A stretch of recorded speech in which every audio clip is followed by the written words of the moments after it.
세상은 힘의 원리를 이야기합니다. 강한 자가 약한 자를 다스리고 또 강한 자에게 빌붙어 살아가는 것이 세상의 지혜인 것처럼 우리를 종용하고 있습니다. 또 그렇게 사는 것이 맞다고, 또 그렇게 사는 것이 심지어 지혜로운 것이라 우리를 가르치고 있습니다. 눈에 보이지 않지만 삶의 작은 부분에서도 우리는 그 힘의 원리를 쫓아갑니다. 세상의 가치와 또 세상적인 방법이 우리의 삶 가운데 팽배해져 있고 또 그것을 따르도록 우리를 만들어가고 있습니다. 그런데 오늘 시편은 승리하게 하시는 하나님에 대해서 이야기하고 있지만 또 그 이면에는 세상의 원리가 아니라 하나님의 원리, 세상의 가치가 아니라 하나님의 가치에 대해서 우리에게 가르치고 있으며 또 그것을 따라갈 수 있도록 이야기하고 있습니다. 오늘 5절에서 8절 말씀에 보면 마음이 강한 자도 빼앗기고 장사들도 도움의 손길을 받지 못하고 병과 말이 다 깊이 잠들고 그 누구도 주의 목전에 설 수 없는 상태에 이른다라는 말씀을 하고 있습니다. 그때가 언제냐면 야곱의 하나님이 꾸짖으실 때, 주께서 진노하실 때 그 같은 일이 일어난다고 말합니다. 앞서 말한 모든 상황들은 세상의 힘의 원리를 거스르는 방법입니다. 세상의 힘의 원리는 모든 자들이, 강한 자들이 모든 것을 빼앗고 또 그것을 또 주장하고 또 그것을 모든 것을 또 다스리면서 그 힘의 원리대로 이끌어간다 말하지만 성경이 말하고 있는 이 모든 힘의 원리, 세상이 말하는 힘의 원리가 하나도 작동하지 않은 그때가 있는데, 그때는 다른 것이 아니라 하나님이 그 인생 가운데 개입하실 때, 하나님의 진노가, 하나님의 꾸짖으심이 그 가운데 임할 때 그런 일들이 일어난다고 이야기하고 있습니다. 금방이라도 모든 것을 집어삼킬 것 같은 그 상황들이 하나님의 등장 앞에 잠잠하게 되어지는 것을 보게 되어집니다.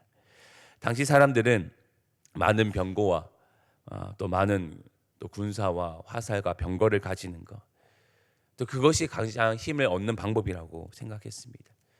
그러기 위해서 그것을 갖추려고 애썼어요. 이런 방법 저런 방법을 통해서 자신의 힘을 키워가는 방법들을 추구했고 그것을 통해서 자신의 힘을 애써 키워가려고 했습니다. 그런데 그 힘들이 오늘 아무것도 작동하지 못하는 방법이 바로 하나님의 등장 가운데 나타나게 됩니다. 하나님이 드높아지실 때 세상 그 어떤 것도 그 힘을 발휘하지 못하고 언제 그랬냐는 듯이 잠잠하게 복종하게 되어지는 그때가 있다라고 말하고 있습니다. 오늘 이 말씀을 우리에게 주는 것은 결국은 우리가 하나님의 힘의 원리와 또 하나님의 방법이 작동할 때 우리는 어떻게 반응하며 살아가야 되는지를 잘 말해주고 있습니다. 오늘 성도들은 우리에게 성경은 오늘 성도들이 어떻게 살아가야 되는지 1절 말씀을 통해서 말하고 있는데, 우리 1절 말씀을 다시 한번 읽어보도록 하겠습니다. 1절 말씀입니다. 하나님은 유다에 알려지셨으며 그의 이름이 이스라엘에게 크시도다. 아멘.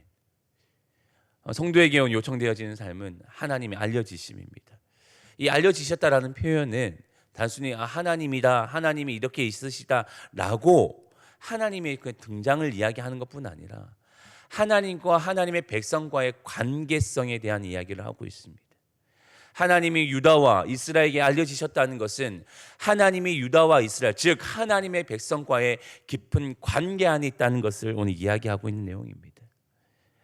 하나님은 그들의 하나님이 되시고 왕이 되시고 또 그들은 하나님의 백성이 된다는 것을 이야기하고 있습니다. 이런 하나님과의 친밀한 관계 안에 있을 때 하나님의 힘의 원리를 누릴 수 있는 것이고 세상의 가치와 또 세상의 힘의 그 원리를 벗어날 수 있다는 것을 이야기하고 있습니다. 사람들은 자연스럽게, 하나님을 믿는 사람들도 자연스럽게 세상의 가치와 힘의 원리를 쫓아갈 수밖에 없어요.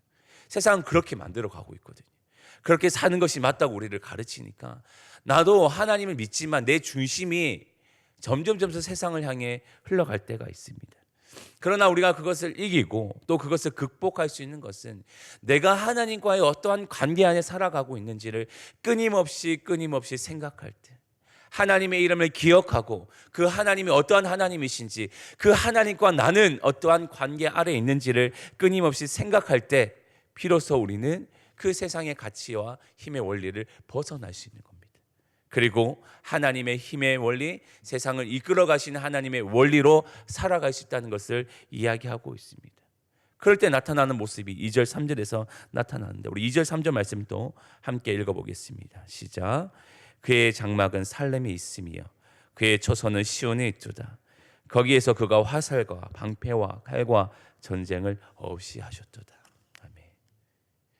우리가 하나님 안에, 하나님과의 그 깊은 관계 안에 있을 때 나타나는 것은 하나님이 보호하시는 손길, 그 안에서 참된 평화를 누릴 수 있다라고 이야기합니다. 앞서 말씀에서 말하는 하나님의 장막, 그 살렘에 있고 그의 처소가 시온에 있다, 이 표현은 하나님의 임재를 말씀하는 겁니다. 하나님의 늘 임재하시고 임재하시는 그곳에 머무는 그 삶이 참된 평화를 누릴 수 있다라고 이야기합니다. 아무리 세상에 큰 힘이 있고 세상에 많은 군소와 병거를 가진 곳에 우리의 마음을 둔다고 할지라도 그것은 참된 평화가 없는 거예요. 그러나 하나님의 임재하시는 그곳에 우리의 마음을 두고 하나님과의 참된 관계 안에 머무는 그 사람 가운데 어떠한 칼도 화살도 병고도 임할 수 없는 참된 평화가 임할 수 있다는 것을 이야기하고 있습니다. 세상은 가짜 평화를 계속 만들어냅니다. 힘에 있으면 진짜 평화야, 그 안에 머물 때 너는 평화를 누릴 수 있어 라고 이야기를 합니다. 오랜 역사를 보면 그런 모습들이 반복되어지고 있습니다. 우리 과거에 있는 로마 제국의 모습을 보세요. 로마 제국은 세계를 다 제패하고 모든 힘이 그 안에 집중되어져 있습니다. 그래서 팍스 로마라는 이야기를 합니다. 근데 팍스 로마는 로마의 평화라고 이야기하지만 근데 거기 안에는 진짜 평화가 없어요. 여전히 힘의 원래가 작동하고 약한 자를 약탈하고 그들은 그 안에서, 그 위에서 사람들은 군림하는 모습을 보게 되어집니다. 평화를 이야기했지만 그 안에는 진짜 평화가 없었습니다. 세상은 끊임없이 평화를 이야기하지만 하나님이 없는, 하나님의 임재가 없는 그곳에는 진짜 평화는 있을 수가 없습니다. 진짜 평화는 하나님의 임재 가운데, 하나님의 머무는 그곳에 평화가 있는 줄 믿습니다. 그래서 오늘 성경은 그것을 이야기하는 거예요. 너희는 하나님과의 깊은 관계 아래에 있고 그 관계 아래에 있는 자들은 하나님의 임재를 경험할 것이고 그 임재를 경험하는 자는 진정한 평화를 누릴 것이다 라고 오늘 이야기합니다. 그래서 9절은 이렇게 말합니다. 곧 하나님이 땅의 모든 온유한 자를 구원하시려고 심판하러 일어나신 때로다 라고 이야기합니다. 하나님이 구원이 임하실 때 진정한 평화, 하나님의 임재가 임하시는 그때에 진정한 평화가 임할 것이라 오늘 이야기합니다. 우리 모두는 평화를 원합니다. 안정된 삶을 원해요. 마음에 또 불안한 마음이 사라지기를 늘 간구하고 있습니다. 그러나 우리 삶을 살아가는 상황들은 끊임없이 대립과 갈등으로 우리의 삶을 불안을 조장합니다. 그래서 늘 끊임없이 두려워하고 염려하며 살아갑니다. 우리 개개인의 삶에서도 이 힘의 원리로 또 의지하려 합니다. 내가 너무 불안하니까, 내가 초조하니까 어떻게 하면 평화를 누릴 수 있을까? 저 사람과 내가 친밀한 관계를 누리면 평화를 누릴 수 있을까? 내가 저 무리와 함께 있으면 평화를 누릴 수 있을까? 여기저기를 기웃합니다. 그런데 사람이 줄 수 있는 평화는 없습니다.